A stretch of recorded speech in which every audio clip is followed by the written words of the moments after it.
Le président gabonais Ali Bongo est en Côte d'Ivoire depuis ce mercredi pour une visite officielle de 72 heures. Arrivé ce matin à Yamoussoukro, il a été accueilli par son homologue ivoirien Alassane Ouattara et plusieurs membres du gouvernement. Le Salon international des équipements et des technologies de transformation de l'ANACAD a ouvert ses portes ce matin à Abidjan. Pendant 3 jours, des industriels, inventeurs et structures d'encadrement vont exposer leur savoir-faire pour l'industrialisation du cajou. Dakar accueille depuis ce matin la conférence ministérielle de la francophonie. La conférence a adopté plusieurs résolutions portant sur la santé, l'éducation et la sécurité dans l'espace francophone.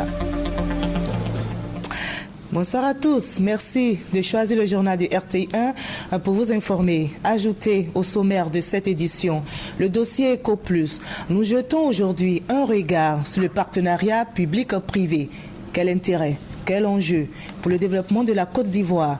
Le pays attend 7 800 milliards de francs CFA par an pour ses investissements et le partenariat public-privé reste une voie de salut.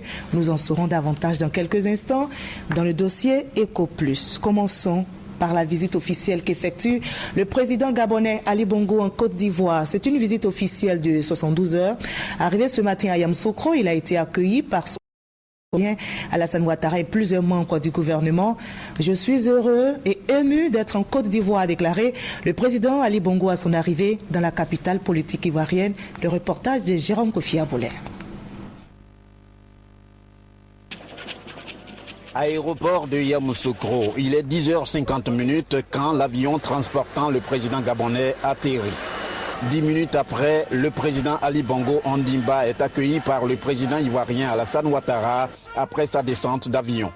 Aussitôt vont suivre les honneurs militaires marqués par l'interprétation des hymnes nationaux gabonais et ivoiriens.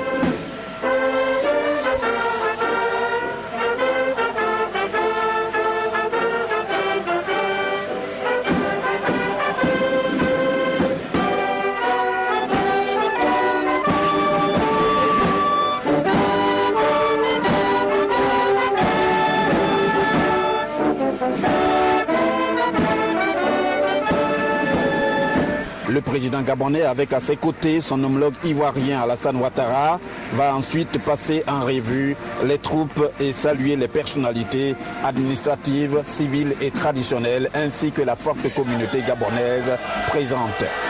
Le tout dans une ambiance festive, digne d'un accueil à l'africaine. Le président gabonais ne peut que se sentir chez lui en arrivant à Yamoussoukro. Cette chaleur que je vis, vraiment c'est un retour pour voir d'autres membres de la famille. Je suis vraiment très content d'être là et vraiment je remercie M. le Président, le gouvernement et tout le peuple ivoirien pour cette invitation. Après une courte pause au salon d'honneur, le président gabonais Ali Bongo Ondimba va prendre la direction de sa résidence au Palais des Hôtes.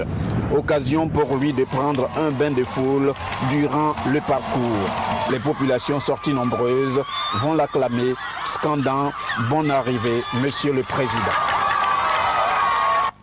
Dans la capitale politique ivoirienne, le président de la République et son homologue gabonais ont reçu les honneurs militaires dus à leur rang. Revenons sur ces instants avec notre reporter Abou Sanogo.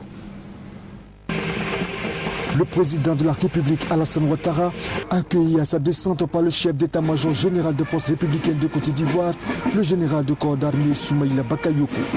Le chef de l'État, chef suprême des armées, s'est par la suite incliné devant le drapeau pour l'Abidjanaise avant de recevoir les honneurs militaires dus en son rang.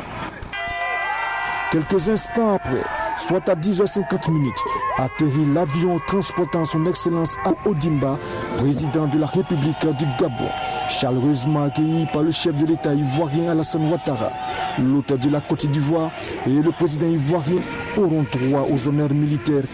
Honneur rendu par 2 pelotons de l'école de gendarmerie de Torogo, une section du 3e bataillon d'infanterie de Bouaké, un peloton du bataillon d'artillerie sol-sol de Bouaké et une section du 1er bataillon du génie militaire de Bouaké aux ordres du chef d'escadron, le commandant Oba Kofi Eric. Et les populations à Yamoussoukro sont sorties pour accueillir le président Ali Bongo. Les Ivoiriens et les Gabonais résidents en Côte d'Ivoire lui ont réservé un accueil chaleureux. Vous allez le voir. Il s'exprime ici au micro de notre reporter Abou Sanogo. Le président de la République du Gabon, Ali Bongo Ondimba, en visite d'amitié et de travail en Côte d'Ivoire. Arrivé ce mercredi matin à Yamoussoukro, il a été accueilli par son homologue ivoirien Alassane Ouattara. Pour l'occasion, les populations sont sorties massivement pour réserver un accueil chaleureux à l'Illustre Hôte qui foule pour la deuxième fois le sol ivoirien. Nous nous sommes organisés pour venir recevoir notre président et vous avez vu la chaleur est totale. Donc vraiment nous sommes très heureux de voir notre président. La chaleur elle est bonne. 10 ans que nous ayons coupé avec le monde extérieur, nous sommes fiers de recevoir un président africain qui nous permet de renouer avec l'international. Non, c'est une parce que cela démontre que les relations entre les deux pays sont bonnes. C'est l'intégration sud-sud, ça. C'est ce que nous cherchons actuellement. Donc nous sommes très contents, nous sommes très fiers de le recevoir aujourd'hui. En 1970, Alhaji Oumar Bongo, président gabonais, on est venu l'accueillir ici, même à l'aéroport. Bon, aujourd'hui, 2014, on est venu accueillir son fils. Nous, on est très très contents. Le président gabonais débute officiellement sa visite avec un dépôt de gerbes de fleurs sur la tombe de feu Félix Houphouët-Boigny. Et justement, à Yamoussoukro, où repose pour toujours le père de la nation ivoirienne, Félix Houphouët-Boigny, les deux chefs d'État se sont recueillis dans le caveau familial des Boigny. Le président Alassane Ouattara et son homologue gabonais ont déposé une gerbe de fleurs sur la tombe du premier président de la République de Côte d'Ivoire. On retrouve notre reporter Abou Sanogo. Dépôt de gerbes de fleurs, recueillement. Instant de prière. Entamant depuis ce mercredi à Yamoussoukro une visite officielle de 72 heures en terre ivoirienne, le président de la République du Gabon est allé se recueillir sur la tombe du président Félix Houphouët-Boigny. À ses côtés, son homologue ivoirien Alassane Ouattara. Après ces instants de recueillement, les deux chefs d'État ont visité le caveau familial des Boigny. C'est à travers une visite guidée dirigée par le gouverneur du district de Yamoussoukro, petit-fils de l'illustre disparu, Augustin Thiam, avant de prendre congé des membres de la famille Boigny et des chefs traditionnels au son du tam-tam par l'heure.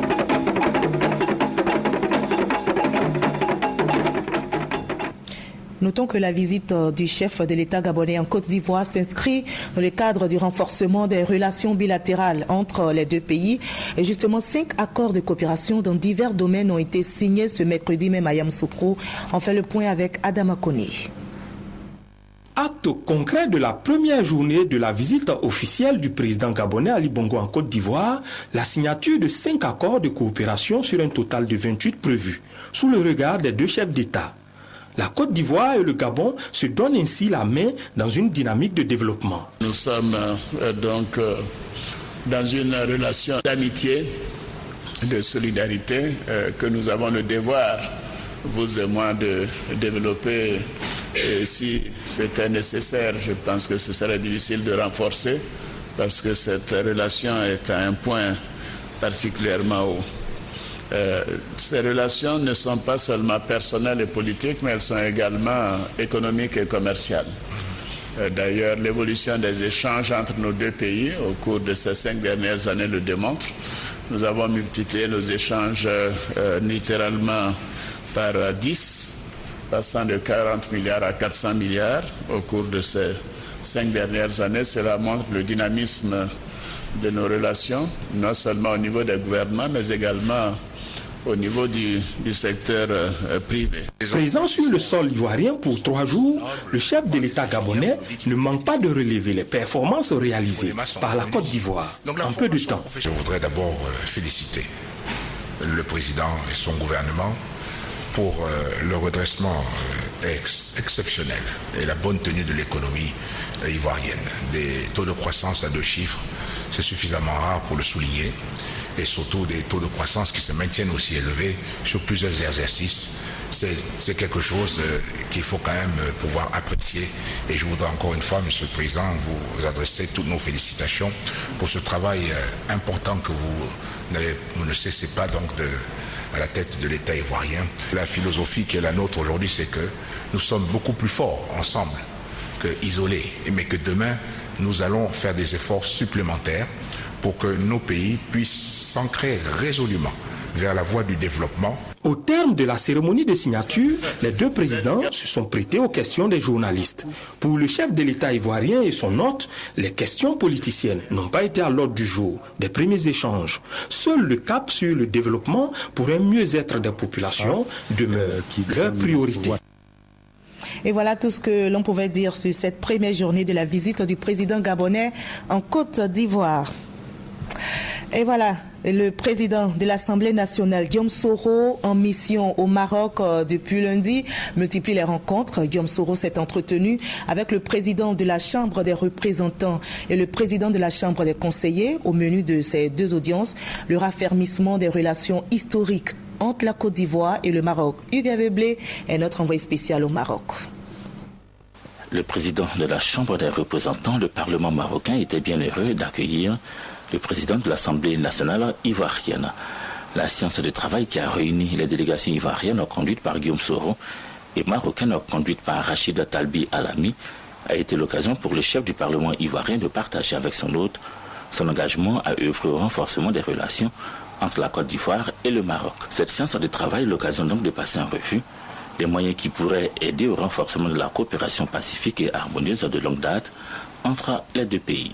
Nous avons discuté d'un certain nombre de points, l'échange économique entre nos deux pays, l'échange culturel, les relations politiques, et puis maintenant nous voulons passer à un stade plus avancé, c'est de renforcer les relations entre les deux institutions législatives des deux pays pour pouvoir défendre ensemble nos intérêts, l'intérêt de nos peuples et puis les intérêts et les causes justes de l'ensemble des peuples de l'Afrique. Les relations historiques entre le Maroc et la Côte d'Ivoire et de leur renforcement, il a été également question au cours de la séance de travail avec Mohamed Cheikh Biadila, le président de la Chambre des conseillers. Il s'est réjoui d'avoir l'occasion d'aider au renforcement des relations entre son pays et la Côte d'Ivoire. Cette rencontre avec le président de ce qui équivaut au Sénat au Maroc a été suivie d'une autre avec la ministre déléguée auprès du ministre des Affaires étrangères et de la coopération, rencontre jugée fructueuse.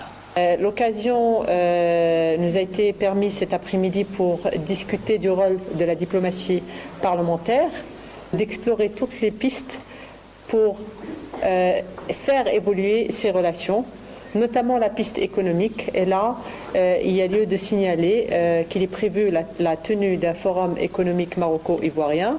Il est également prévu la tenue d'une prochaine commission mixte entre nos deux pays. Le droit fil donc de ce qui a été initié par nos exécutifs respectifs. Les parlements entendent, dans le cadre de la diplomatie parlementaire, se retrouver pour renforcer et consolider nos relations.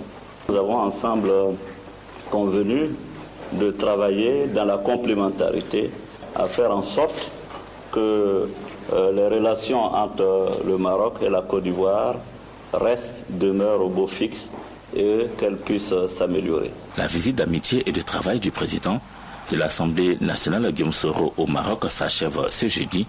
L'accompagne, et comme cela est de tradition désormais, les membres du Parlement ivoirien. Dakar accueille depuis ce matin la conférence ministérielle de la francophonie. La conférence a adopté plusieurs résolutions portant sur la santé, l'éducation et la sécurité dans l'espace francophone. Les ministres des Affaires étrangères, de la communication, de la culture et de la francophonie veulent faire des propositions aux chefs d'État et de gouvernement. On en sait plus avec notre envoyé spécial à Dakar, Gabriel Zani. La 30e conférence ministérielle de la francophonie, CEMEF, présidée par Mankeur Ndiaye, s'est ouverte ce mercredi 26 novembre au centre de conférence internationale de Dakar. Une rencontre institutionnelle qui se tient 2 jours avant celle des chefs d'État et de gouvernement pour préparer l'ordre du jour du sommet. 9 résolutions ont été adoptées, dont l'une sur la situation de crise dans l'espace francophone. Une résolution sur la solidarité qui doit prévaloir dans la lutte contre l'Ebola, une résolution importante sur la stratégie économique de la francophonie, une résolution qui porte également sur l'autonomisation des jeunes et des femmes, autant de résolutions qui vont constituer comme des feuilles de route. Lutte contre le trafic de faux médicaments, l'éducation bancaire, des sujets tout aussi importants les uns que les autres pour les pays francophones. La déclaration du sommet des chefs d'État a été aussi revue et adoptée par la CMF. Le projet de déclaration de Dakar comprend tous ces aspects de l'orientation stratégique de l'OIF pour les États francophones et impulser une politique commune. Ce projet de déclaration sera soumis aux chefs d'État des pays membres de l'OIF et constituera la feuille de route de la politique francophone de 2015 à 2022.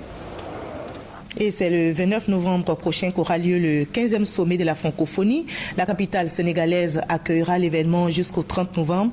L'un des enjeux de ces assises, la désignation du nouveau secrétaire général de l'OIF. 11 candidats sont en lice pour succéder au secrétaire général sortant Abdou Diouf. Voyons les enjeux de ces assises avec notre envoyé spécial Gabriel Zani. Depuis longtemps, la francophonie a été le creuset des cultures lors des grandes rencontres. De l'Europe au Québec en passant par l'Afrique et les Antilles, l'espace francophone a tissé sa toile au cœur des civilisations. Aujourd'hui, avec la mondialisation, les choses ont bien changé. D'autres langues interviennent, l'anglais, l'espagnol, le mandarin, l'arabe. Le français est la 5e langue la plus parlée dans le monde. Il faut donc garder le français, le protéger. Les assises de la francophonie qui sont ouvertes à Dakar au Sénégal par le village de la francophonie, les rencontres institutionnelles vont définir de nouvelles perspectives à l'organisation de défense de la langue française. Ce sommet va consacrer officiellement le départ du président Diouf, du secrétaire général de l'Organisation internationale de la francophonie. Et donc on va avoir normalement un nouveau secrétaire général au soir du 30 novembre 2014. Donc en tant que tel, c'est une nouvelle personnalité, c'est une nouvelle vision qui va donc, je vais dire, être à la tête de la francophonie. Et justement, en termes de vision, ce sommet va consacrer l'adoption du cadre stratégique 2015-2022. Au-delà de l'aspect culturel mis en avant, l'OIF, avec les 57 pays qui la composent, veut être une organisation qui intègre désormais les questions économiques, d'où le thème retenu pour ce 15e sommet de Dakar. Le thème de ce sommet 2014 est Femmes, jeunes en francophonie, vecteurs de paix et de développement, permet donc de comprendre un peu la philosophie nouvelle de l'OIF, qui est de s'appuyer sur ces deux forces vives là, de tout État, qui permet donc non seulement d'assurer la cohésion, la stabilité, mais également d'assurer un développement durable. Soutenir les jeunes et les femmes leviers d'un développement et d'un avenir certain pour la langue française est le nouveau défi de l'OIF. Pour cela, les institutions des pays francophones doivent impliquer la société civile. Les assises de Dakar vont donc définir une nouvelle stratégie en matière de développement économique et de politique de stabilité de l'espace francophone, surtout en Afrique, qui compte le plus de locuteurs francophones. Loin du Sénégal, en Côte d'Ivoire, s'est ouvert ce matin à Abidjan le premier salon international des infrastructures routières et de la mobilité. Ce salon, dénommé Route Expo, est une initiative du groupement interprofessionnel des bâtiments et des travaux publics. Route Expo reste pour les différents acteurs de la chaîne de développement et de l'innovation une plateforme d'échange. L'enjeu du salon, accélérer l'intégration des infrastructures routières et régionales. Un autre salon ouvert également ce matin dans la capitale économique ivoirienne. Il s'agit du CIETA, le salon international des équipements et des technologies de transformation de l'ANACAD. Pendant 3 jours, des industriels, inventeurs et structures d'encadrement vont exposer leur savoir et savoir-faire pour l'industrialisation du cajou. C'est un reportage signé Noël Nyagno. C'est parti. Depuis ce mercredi, pour le Salon international des équipements et des technologies de transformation de l'ANACAD, CIETA 2014. 3 jours pour présenter, rendre visibles et concrètes les opportunités de transformation du cajou et permettre ainsi à la Côte d'Ivoire d'améliorer son taux de transformation de l'ordre de 5% en 2013 pour le porter à 100% à l'horizon 2020. Grâce à la politique volontariste du gouvernement. La stratégie est fondée sur la promotion des investissements privés et des appuis ciblés de l'État en faveur du secteur de la transformation de l'ANACAD dans les principaux domaines suivants. L'accès au financement pour la transformation, l'amélioration de la qualité, l'appui à la commercialisation, le renforcement des capacités. Tout cela est assorti de mesures d'accompagnement, à savoir la mise en place d'un fonds de garantie pour faciliter le financement des investissements, le renforcement des capacités en matière technique et managériale, la réduction du coût de la validation de l'étude d'impact environnemental et social et l'appui à l'accréditation des laboratoires pour l'analyse des produits de l'ANACAR.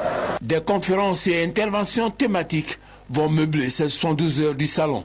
Il s'agit entre autres des facteurs de réussite de la transformation de l'ANACAD, le processus et qualité des matières premières.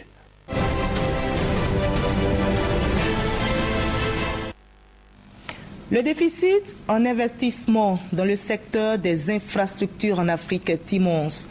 Il s'élève à 16 milliards de francs CFA par an. La Côte d'Ivoire, notre pays, atteint 7 800 milliards de francs CFA par an pour ses investissements et le partenariat public-privé reste une voie de salut.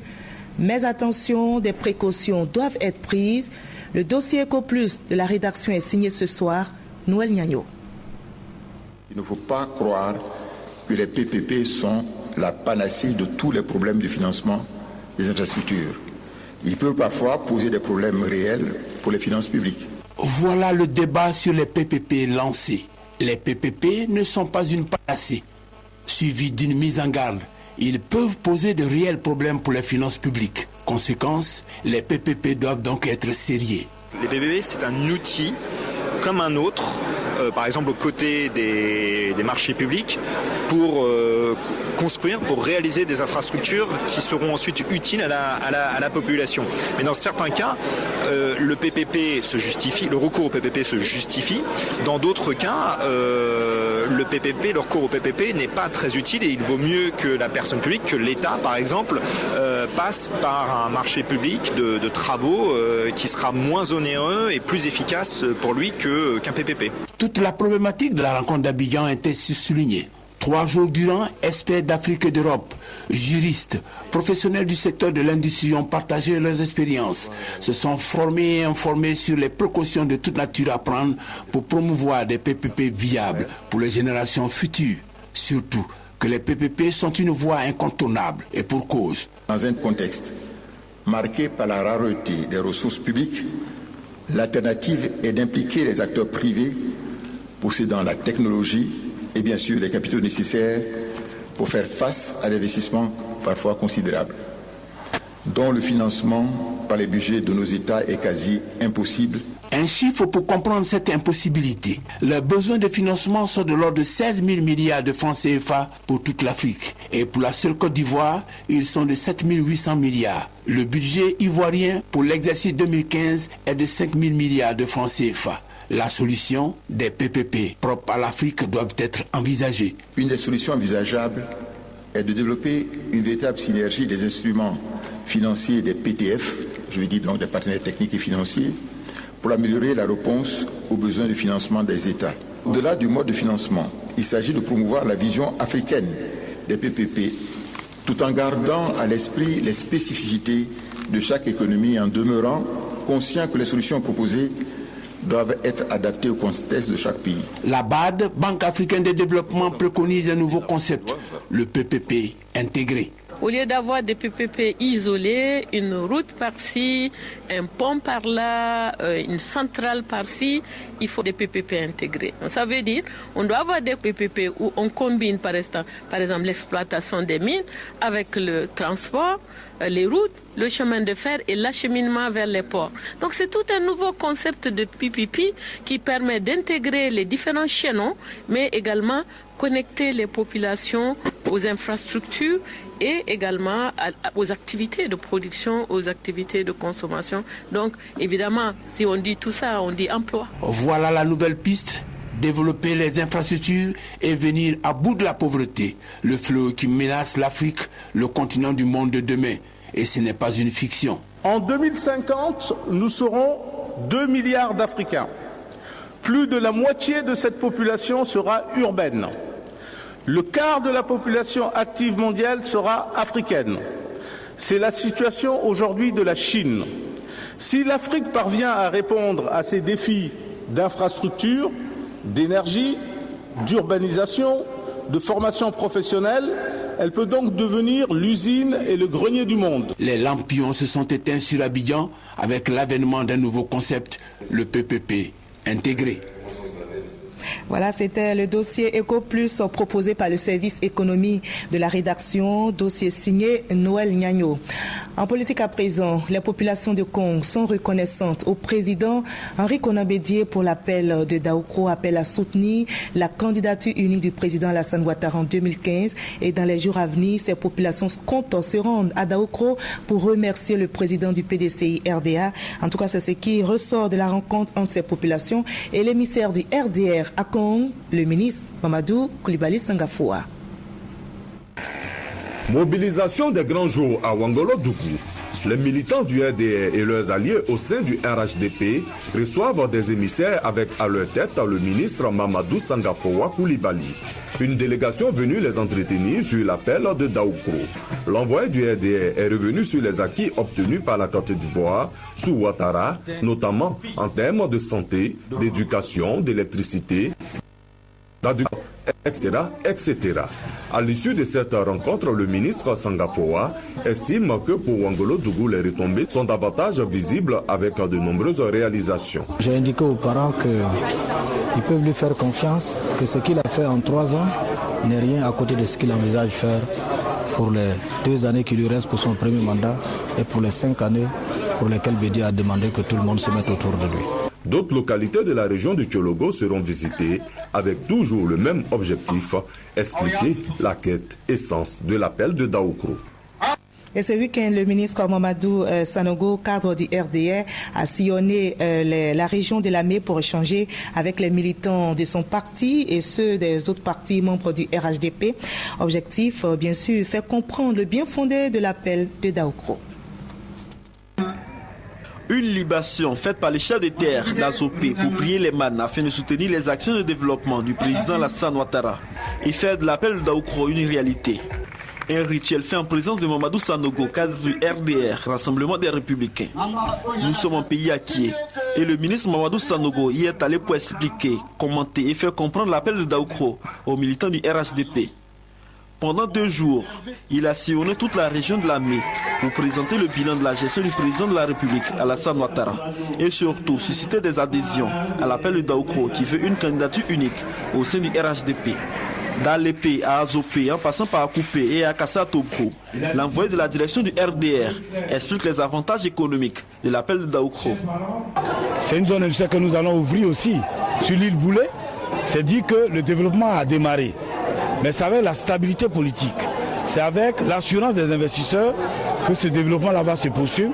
Et c'est ce que le président Henri Konan Bédié a vu en demandant aux militants du RHDP, notamment ceux du PDCI, de se mettre avec leurs frères du RDR.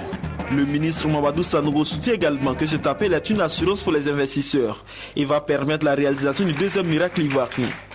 Le ministre Mamadou Sanogo demande aux militants des partis politiques, membres du RHDP, de s'approprier le message du président Henri Konan Bédié en convainquant les militants des autres partis politiques à adhérer aux idéaux de l'oufoutisme pour la réélection du président de la République en 2015. Nous n'appelons pas à l'unicité de partis. Nous sommes des démocrates, nous sommes pour la compétition politique, mais véritablement, si déjà les partis membres de la famille Oufoutis se mettent ensemble, c'est certain que la victoire de cette famille Oufoutis est garantie pour plusieurs décennies. Et tout autre parti en face demeurera dans l'opposition. À toutes les étapes, les militants ont fait des doléances portant sur le FAFSI et l'insertion socio-professionnelle des jeunes et se sont engagés pour la victoire au premier tour du candidat Alassane Ouattara à la présidentielle de 2015. Et c'était un reportage de Mamadou Kwasi. Et je rappelle que ce qui fait l'essentiel de l'actualité en Côte d'Ivoire, c'est la visite officielle qu'effectue en ce moment le président gabonais Ali Bongo. C'est une visite officielle de 72 heures. Arrivé ce matin à Yamoussoukro, il a été accueilli par son homologue ivoirien Alassane Ouattara et plusieurs membres du gouvernement. Je rappelle, je cite, « Je suis heureux et ému d'être en Côte d'Ivoire », a déclaré le président Ali Bongo à son arrivée dans la capitale politique ivoirienne. Voilà, fin de cette édition. On se retrouve demain à 20h.